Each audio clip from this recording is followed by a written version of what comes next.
കണ്ണാടി കടക്കുറിശി ശ്രീ പൊന്നംകുളത്തി ഭഗവതി വേല വർണ്ണാഭമായി ആഘോഷിച്ചു.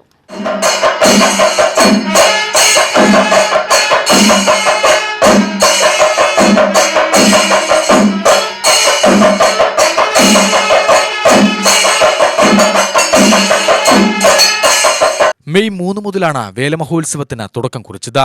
ഗണപതി ഹോമത്തിന് ശേഷം ഉഷപൂജ, കമ്പം വെട്ടാൻ പുറപ്പാട്, കമ്പം എഴുന്നള്ളത്ത്, വേല വിളിച്ചുചൊല്ലൽ തുടങ്ങിയ ചടങ്ങുകൾ നടന്നു. തുടർന്നുള്ള ദിവസങ്ങളിൽ വൈവിധ്യമാർന്ന പരിപാടികളായിരുന്നു ഓരോ ദിനത്തിലും. വേല ദിവസം ഗണപതി ഹോമത്തോടെയായിരുന്നു തുടക്കം. ഉഷപൂജയ്ക്ക് ശേഷം പൊന്നംകുളത്തി ഭഗവതിയുടെ മൂലസ്ഥാനത്ത് അഭിഷേകം, പൂജ, പ്രസാദ വിതരണം, അന്നദാനം എന്നിവയ്ക്ക് ശേഷമായിരുന്നു വേല പുറപ്പാട്. മൂലസ്ഥാനത്തായിരുന്നു വേല പുറപ്പാട്. ഗജവീരന്മാർ അകമ്പടിയായി.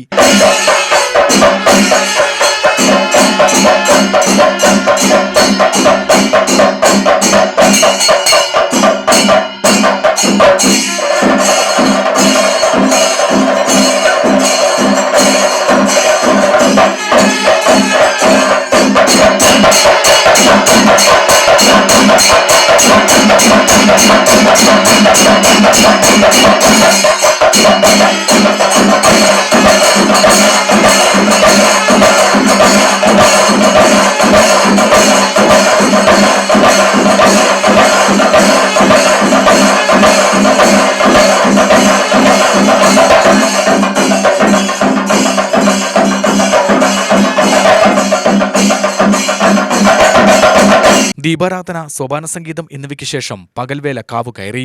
നിരവധി ഭക്തജനങ്ങൾ വേലമഹോത്സവത്തിന്റെ ഭാഗമായി.